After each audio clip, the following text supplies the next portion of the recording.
ஒரு ஊரில் ஒரு மன்னர் இருந்தார். ஒரு நாள் அவருடைய அரசவைக்கு ஒரு ஓவியன் வந்தான். அவன் சீனா தேசத்திலிருந்து வந்தவன், தாவோ சிந்தனையாளன்.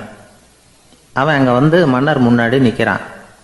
யாரும் செய்ய முடியாத ஒரு காரியத்தை என்னால் செய்ய முடியும்னா. இவன் இப்படி சொன்னதை கேட்டதும் ஏற்கனவே அங்கே இருந்த அரசவை ஓவியன் ஒருத்தனுக்கு கோபம் வந்துட்டுது. இதோ பாரு, இப்படிலாம் பேசக்கூடாது, நான் வேணும்னா உன்னுடைய சவாலை ஏற்றுக்கிறேன் அப்படின்னா.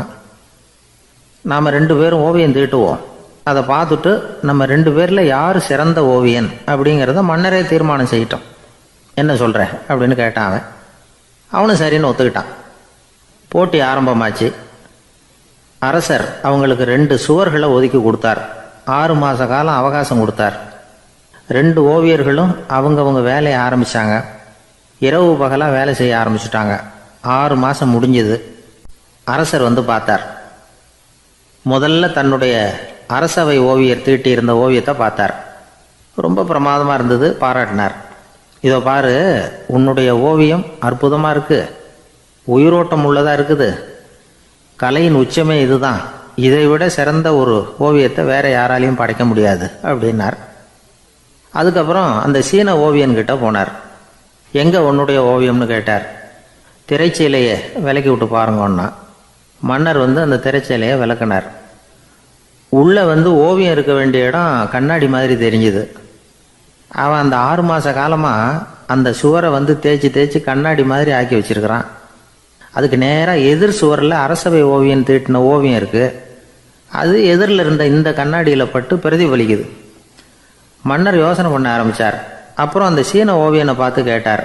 இதை பாரு, நீ என்னுடைய ஆளை வந்து தோற்கடிச்சுட்ட அப்படிங்கிறதுல சந்தேகம் இல்லை, ஆனாலும் எங்களை ஏமாற்றி இருக்கிற, எந்த ஓவியமும் நீ வரையிலையே அப்படின்னார். அரசே, இதுதான் உண்மையான ஓவியம், உயிருள்ள ஓவியம். இது வந்து மனோபாவங்களை பிரதிபலிக்கும், மாறுகின்ற காலங்களை அப்படியே காட்டும் அப்படின்னா அந்த சீன ஓவியன். கையால் வரைகிற ஓவியங்களில் சலனம் இல்லை, கண்ணாடி அப்படி கிடையாது, சக்தியின் ஓட்டம் அதில் எப்பவும் இருந்துக்கிட்டே இருக்கும், கண்ணாடி மட்டுமே ஜீவன் உள்ள ஓவியமாக இருக்க முடியுங்கிறத அந்த சீன ஓவியன் தெரிஞ்சு வச்சிருந்தான். ஏன்னா அவன் ஒரு தாவோ சிந்தனையாளன். ஒவ்வொரு குழந்தையும் இந்த கண்ணாடியோடு தான் பிறக்குது. ஆனால் நாம் என்ன செய்கிறோம்னா ஓவியங்களை கண்ணாடி மீது பதிப்பிச்சு விடுறோம். கண்ணாடி நம்மளை பிரதிபலிக்குது. நம்முடைய அழகோ அவலட்சணமோ கண்ணாடியை பாதிக்கிறது இல்லை. ஏன்னா அதுக்கு மனம் கிடையாது. கடந்து போன வினாடியை பற்றி அது சிந்திக்கிறது இல்லை. அடுத்த கணத்தை பற்றின எதிர்பார்ப்பும் அதுக்கிட்ட கிடையாது. அதுதான் பற்றற்ற நிலை. மனிதனுக்கு தேவைப்படுறது அதுதான். கண்ணாடிக்கிட்ட இருந்து நாம் வந்து கற்றுக்கொள்ள வேண்டிய பாடம் இது. வாழ்க்கையில் வந்து மனிதர்களை நேசிக்கலாம், உலகின் அழகையெல்லாம் பிரதிபலிக்கலாம், ஆனால் எதையும் பற்றி கொண்டு விடக்கூடாது அப்படிங்கிறது பெரியவர்கள் அறிவுரை. துயரம்ங்கிறது பற்றுக்களின் சாயை. கண்ணாடி முன்னாடி நிற்கிறப்போவெல்லாம் நமக்கு இந்த ஞாபகம் வரணுமா. ஒரு குடும்ப தலைவர் ஒரு நாள் காலையில் விடிஞ்சு எழுந்திரிச்சதும் சத்தம் போட்டார். யார் இந்த கருங்குரங்கு படத்தை என் ரூமில் கொண்டாந்து மாட்டி வச்சது அப்படின்னு கத்தினார். சமையல் கட்டிலிருந்து மனைவி பதில் சொன்னாங்க. தூக்க கலக்கத்தில் உளராதிங்க, நல்லா பாருங்க, அது படம் கிடையாது, முகம் பார்க்குற கண்ணாடி அப்படின்னாங்க. அர்ஜுனன் கேட்ட கேள்விக்கெல்லாம் பகவான் கண்ணன் வந்து பதில் சொன்னார். அதுக்கு பேர் பகவத்கீதை. அதே மாதிரி உத்தவன் கேட்ட கேள்விக்கும் அவர் பதில் சொல்லியிருக்கிறார். அதுக்கு என்ன பேருனா உத்தவ கீதைன்னு பேர். அது சரி, உத்தவன்னா யார்? கண்ணனுக்கு சின்ன வயசுலேருந்தே தேர் ஓட்டிக்கிட்டு இருந்தவன் அவன் தான். குருஷேத்திர போர் முடிஞ்சது. அதர்மத்தை அழித்து தர்மத்தை நிலைநாட்டி தர்மனுக்கு முடிச்சு விட்டினார் கண்ணபிரான். அதுக்கப்புறம் துவாரகைக்கு திரும்பினார். தான் வந்த காரியம் முடிஞ்சது. அதனால் இளமையிலிருந்தே தனக்கு தேரோட்டியாக இருந்து வந்த உத்தவனை கூப்பிட்டார். இதை பாருப்பா, உனக்கு வேணுங்கிறத கேளுன்னார். அவன் தனக்குன்னு எதையும் கேட்குறதுக்கு ஆசைப்படலை. இருந்தாலும் கேள்வி கேட்குறதில்ல அவன் ரொம்ப கெட்டிக்காரன். அதனால் கேட்க ஆரம்பித்தான். பரந்தாமா, ராஜசூய யாகத்துக்கு தர்மனை கூப்பிட்டு தன்னுடைய அரண்மனையில் விருந்து வச்சான் துரியோதனன். அதுக்கப்புறம் சூதாட்டத்துக்கு கூப்பிட்டான். தர்மன் வந்து தோல்வி அடைகிற மாதிரி பண்ணிவிட்டான். நீங்கள் தான் முக்காலமும் உணர்ந்தவராச்சே, சூதாட்டத்தில் தர்மர் ஜெயிக்கிறது மாதிரி பண்ணியிருக்கக்கூடாதா? இந்த பகடைக்காயை உருட்டுறப்போ நீங்கள் எதிர்பார்த்தது விழற மாதிரி பண்ணியிருக்கலாமே. சரி, அதுதான் இல்லை. வேடிக்கை பார்த்துக்கிட்டு இருந்த பீமன், அர்ஜுனன், நகுலன், சகாதேவன் இவங்களையும் பணையம் வச்சு ஆடுறப்போவாவது காப்பாற்றிருக்கலாம். அதையும் நீங்கள் செய்யலை. பாவம் அந்த அவல பொண்ணு, ஒன்றும் புரியாத ஒன்றும் தெரியாத அந்த உன்னுடைய சகோதரி திரௌபதி, அந்த பொண்ணை வந்து துச்சாதனன் இழுத்துக்கிட்டு வந்து துகில் உரிகிற கட்டத்தில் காப்பாற்றினியே, இது நியாயமா, முறையா, அறமா? இதுதான் உத்தவன் கேட்ட கேள்வி. இதுக்கு பரந்தாமன் பதில் சொல்கிறார். அப்படி கேள் உத்தவா, தருமனை வந்து துரியோதனன் வந்து சூதாட அழைக்கும் பொழுது என்ன சொன்னான் தெரியுமா? நான் பணையம் வைக்கிறேன், எனக்கு பதிலாக என்னுடைய மாமன் சகுனி பகடக்காய்களை உருட்டுவான்னு சொன்னான். உடனே தருமன் எனக்கு பதிலாக என்னுடைய மைத்துனன் கண்ணன் வந்து பகடக்காய்களை உருட்டுவான்னு சொல்லியிருக்கலாமே, அப்படி சொல்லலை. என்ன செஞ்சான் தெரியுமா? துரியோதனன் கூட சூதாட்டத்துக்கு சம்மதிச்சிட்டோம், கடவுளே இது என்னுடைய மைத்துனன் கண்ணபிரானுக்கு தெரியக்கூடாது அப்படின்னு வேண்டிக்கிட்டான். இதனால் தருமன் வந்து எனக்கு வந்து மனசால் தடை போட்டுட்டான். அதனால் அரண்மனைக்கு வெளியிலேயே என்னை கூப்பிடுவாங்கன்னு நான் காத்துக்கிட்டு இருந்தேன். பீமன், அர்ஜுனன், நகுலன், சகாதேவன், திரௌபதி இவங்களை பணையம் வச்சு ஆடுறப்போவாவது கூப்பிடுவாங்கன்னு பார்த்தேன். அப்பவும் அவங்க என்னை கூப்பிடல, நினைக்கல. திரௌபதியை வந்து துச்சாதனன் கூந்தலை பிடிச்சி இழுக்கிறான். அப்போ கூட அவள் தன்னுடைய உடல் பலத்தால் தடுக்கிறதுக்கு முயற்சி பண்ணாலே தவிர என்ன நினைக்கல. துரியோதனன் சபைக்கு இழுத்து செல்லப்பட்ட திரௌபதி அறநூல்களையும் அரச நீதிகளையும் சொல்லிக்கிட்டு இருந்தாலே தவிர என்ன நினச்சே பார்க்கலை. துகில் உரிகிற கட்டத்தில் தான் ஹரி ஹரி கண்ணா பரந்தாமன்னு கூப்பிட்டா, அதனால தான் அப்போ போய் நான் காப்பாற்றினேன் அப்படின்னா பரந்தாமன். அப்படின்னா நீ அழைச்சாதான் போவியா, நீயா போக மாட்டியா அப்படின்னு கேட்குறான் உத்தவன். ஆமாம், நான் கூப்பிட்டா தான் போவேன். மனிதர்கள் செய்யக்கூடிய செயல்களையெல்லாம் அவங்கவுங்க போக்கிலேயே விட்டுட்டு வேடிக்கை பார்த்துக்கிட்டு இருப்பேன். நான் குறுக்கிட்டு வந்து ஒன்றுமே செய்ய மாட்டேன் அப்படின்னா பரந்தாமன். மனுஷன் தவறு பண்ணுனா திருத்த மாட்டியா, சும்மா பார்த்துக்கிட்டு தான் உட்காந்துருப்பியா அப்படின்னு கேட்குறான் உத்தவன். நான் மனுஷனுடைய உள்ளத்தில் இருக்கிறப்போ என் எதிரில் மனுஷன் தவறு பண்ண மாட்டான் அப்படின்னு ஆனால் கண்ணன். அதாவது யார் நினைக்கிறாங்களோ அவங்க உள்ளத்துலலாம் அவன் இருக்கிறான். அப்படி இருக்கிறப்போ தவறு செய்ய மனுஷன் அஞ்சுவான். இதுதான் உத்தவ கீதைங்கிறது. இந்த காலத்துலேயும் சில பேர் பகவான் மாதிரி அடுத்தவங்க கஷ்டப்படுறத வேடிக்கை பார்த்துக்கிட்டு இருக்கிறது உண்டு. அன்றைக்கி அப்படித்தான் நடுத்தெருவில் ஒரு திருடனை பிடிச்சி எல்லாரும் சேர்ந்து அடிச்சுக்கிட்டு இருக்கிறாங்க. ஒரு ஆள் மட்டும் தள்ளி நின்று அதை வேடிக்கை பார்த்துக்கிட்டு இருக்கான். பார்த்துக்கிட்டு சிரிச்சுக்கிட்டு இருக்கிறான். என்ன சார் இது, பாவம் அந்த ஆளை போட்டு அப்படி அடிக்கிறாங்களே அப்படின்னும். அடிக்கட்டும் சார், அவன் அடி வாங்க வேண்டிய ஆள் தான் அப்படின்னா அவன். ஏன் சார் அப்படி சொல்கிறீங்க அப்படின்னு கேட்டோம். பின்ன என்ன சார், நான் ஒருத்தர் பையில் இருந்த பர்ஸை எடுக்கிறதுக்கு முயற்சி பண்ணிக்கிட்டு இருந்தேன், அதுக்குள்ளே அவன் முந்திக்கிட்டு அப்வேஸ் பண்ணிவிட்டான், பர்ஸை அவன் எடுத்துட்டான். பார்க்குறதுன்னா எடுக்கிறது அவனா? என்ன சார் நியாயம் இது, நல்லா வாங்கட்டும் அப்படிங்கிறான்.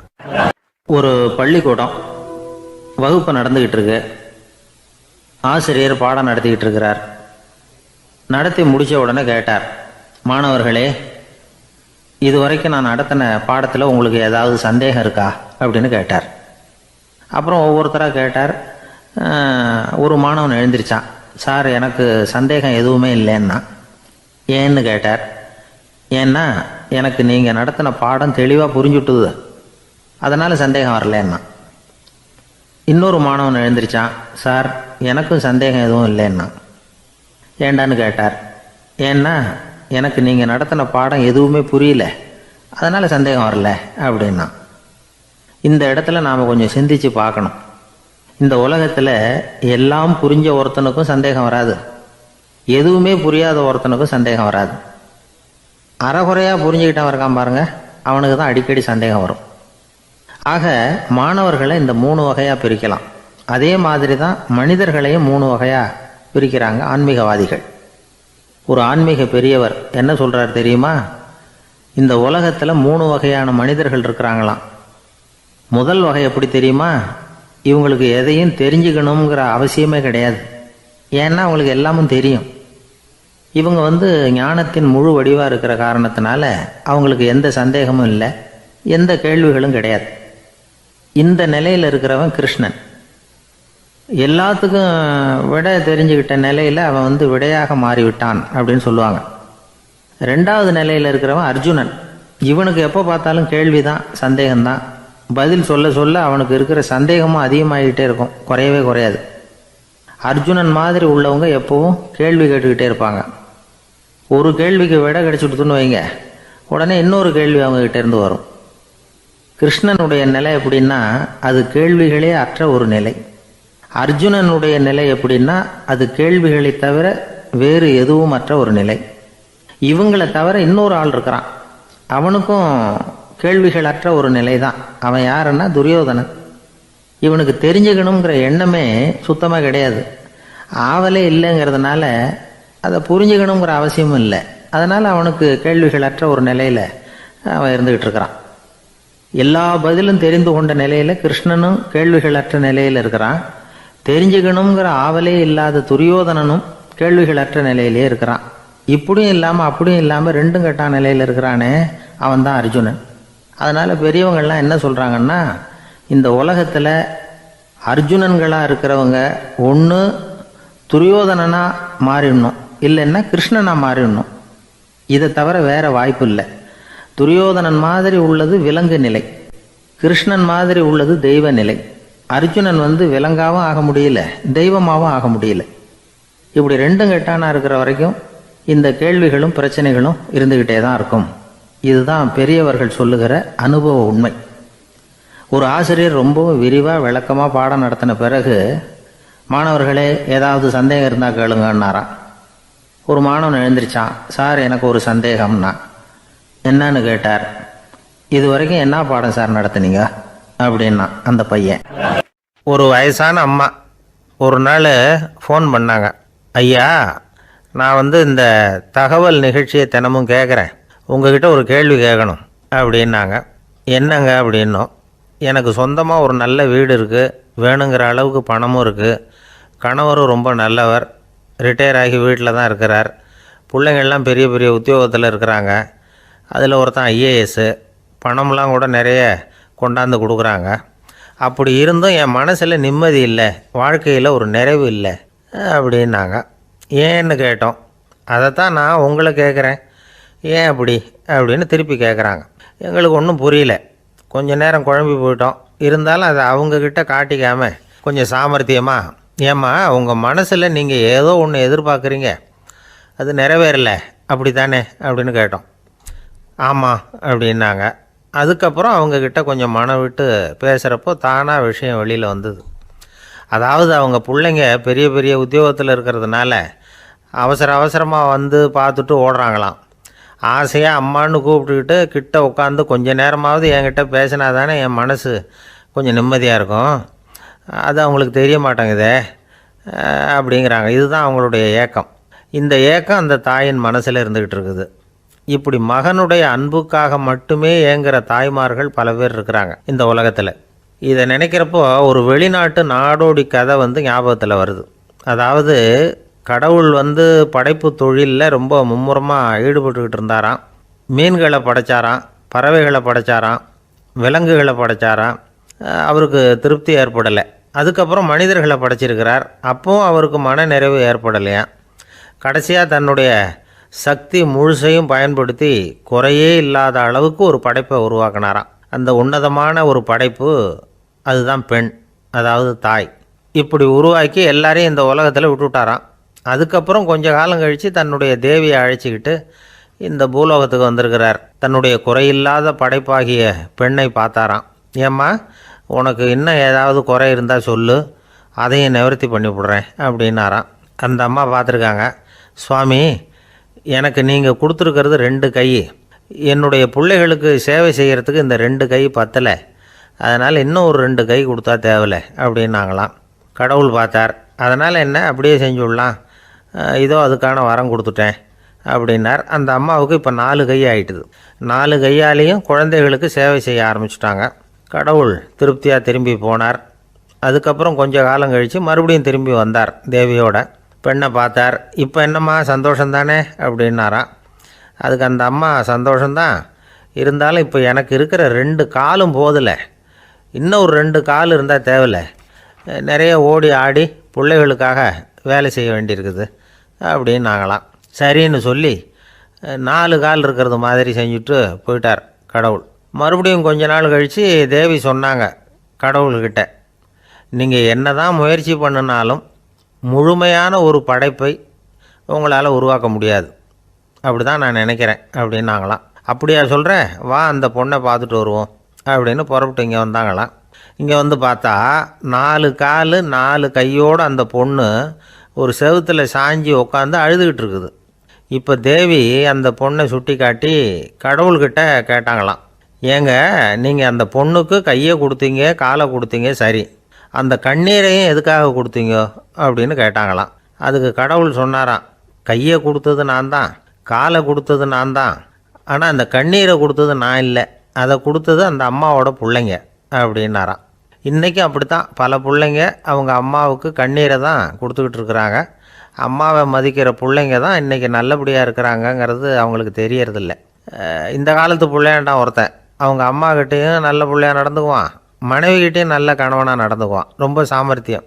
ஒரு நாள் அவங்ககிட்ட கேட்டாங்க, ஏன்பா உங்கள் அம்மாவும் உன் மனைவியும் சண்டை போட்டுக்கிட்டா நீ எந்த பக்கம் அப்படின்னாங்களாம். வீட்டுக்கு வெளிப்பக்கம் அப்படின்னானோ அவன். அங்கே ஒரு புதர் தெரியுது இல்லையா, இந்த புதருக்குள்ளே ஒரு சிங்கம் இருக்குது, அந்த பக்கமாக நான் போகிறப்போ வர்றப்போலாம் அது என்கிட்ட வம்பு வளர்க்குது, தகராறு செய்யுது, என் மேலே பாயுது, என்னை தாக்குது, ஏன்னு தெரியல அப்படின்னுது. இதை கேட்டதும் அந்த குரங்கு சொல்லிச்சு, இனிமேல் கவலைப்படாத, இந்த தடவை நான் உன்னை காப்பாற்றுறேன்னுது. அதுக்கப்புறம் ஒரு நாள் அந்த குரங்கும் கழுதியும் அந்த புதர் பக்கமாக போய்கிட்டு இருந்தாங்க. எதிர்பார்த்தது மாதிரியே நடந்தது. அந்த சிங்கம் எதிரில் வந்தது, கழுதியை பார்த்தது, உடனே அது மேலே பாய ஆரம்பிச்சுட்டுது. அவ்வளவுதான். உடனே இந்த குரங்கு என்ன பண்ணிச்சு தெரியுமா, கிடுகிடுன்னு ஒரு மரத்து மேலே ஏறி உட்காந்துக்கிட்டது. அங்கே உட்காந்துக்கிட்டு கீழே அந்த கழுதியும் சிங்கமும் போடுற சண்டையை வேடிக்கை பார்க்க ஆரம்பிச்சுட்டுது. கொஞ்ச நேரம் கழித்து அடிபட்ட காயத்தோடு அந்த கழுதை மெதுவாக நடந்து வந்தது. குரங்கு மெல்ல மரத்தை விட்டு கீழே இறங்குச்சு. இப்போ கழுதை கேட்டுது, என்னை காப்பாற்றுறேன்னு சொல்லிவிட்டு காலை வாரி விட்டுட்டியே, நீ பாட்டுக்கு மரத்து மேலே ஏறி உட்காந்துக்கிட்டே, அது நியாயமானது. குரங்கு பரிதாபமாக அதை பார்த்துது.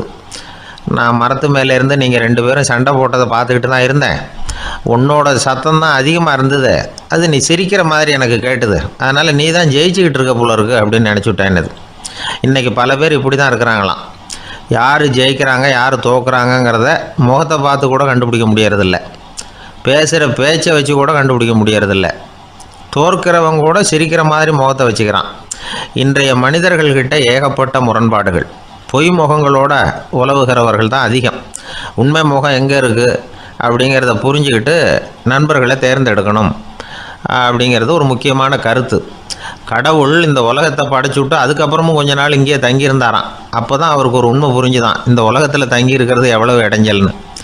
தினமும் மனிதர்கள் தேடி வந்து ஏதாவது புகார் சொல்லிக்கிட்டே இருந்தாங்களாம், எனக்கு அது வேணும் இது வேணும்னு கேட்டுக்கிட்டே இருந்தாங்களாம். சில பேர் வந்தாங்க, நாங்கள் வந்து விவசாயம் பண்ணுறோம், தண்ணி இல்லாமல் பயிர் காயுது, எங்களுக்கு மழை வேணும் அப்படின்னாங்க. அவங்க போனதும் அதுக்கப்புறம் சில பேர் வந்தாங்க, நாங்கள் வந்து மண்பானை செய்கிறவங்க நிறைய பானை செஞ்சு வச்சுருக்குறோம், மழை பெஞ்சால் எல்லாம் கரைஞ்சி வீணாக போயிடும், அதனால் இன்றைக்கி மழை பெய்யக்கூடாதுன்னாங்க. கடவுள் பார்த்தார், அவருக்கு என்ன பண்ணுறதுன்னே தெரியல, ஏகப்பட்ட குழப்பம், தலையை பிச்சுக்கலாம் போல் இருந்தது, கிட்டத்தட்ட பைத்தியம் பிடிக்கிற அளவுக்கு ஆகிட்டுது. எல்லாருடைய ஆசைகளையும் அவரால் நிறைவேற்ற முடியல, ஏன்னா ஒன்றுக்கு ஒன்று முரண்பாடாக இருந்தது. ஒரு நாள் தன்னுடைய அமைச்சரவையை கூட்டி ஆலோசனை கேட்டார், என்ன செய்யலான்னு சொல்லுங்கன்னார். இது என்ன பிரமாதம், பேசாமல் இமயமலை அடிவாரத்தில் போய் உட்காந்துங்க, யாரும் தொந்தரவு பண்ண மாட்டாங்கன்னாங்க. அங்கேயும் மனிதர்கள் வர ஆரம்பிச்சுருவாங்களேன்னார் கடவுள். சரி அப்படின்னா சந்திரனில் போயிருந்துக்கலாமேன்னாங்க. அங்கேயும் மனுஷன் குடி வர போகிறான் அப்படின்னார் கடவுள். வெகு தூரத்துக்கு அப்பால் உள்ள நட்சத்திர மண்டலத்துக்கு போயிடலான்னாங்க. இதெல்லாம் நிரந்தர தீர்வாகாது, நிரந்தரமாக இந்த மனிதனுடைய தொல்லையிலேருந்து நான் விடுபடணும், அதுக்கு ஏதாவது வழி சொல்லுங்கன்னார் கடவுள். ஒரு வயசான ஆள் வந்தார், கடவுளுக்கு காதோட காதாக ஒரு வழியை சொன்னார். கடவுளுக்கு முகம் மலர்ந்தது, அதுதான் சரி அப்படியே செஞ்சுடலான்னார்.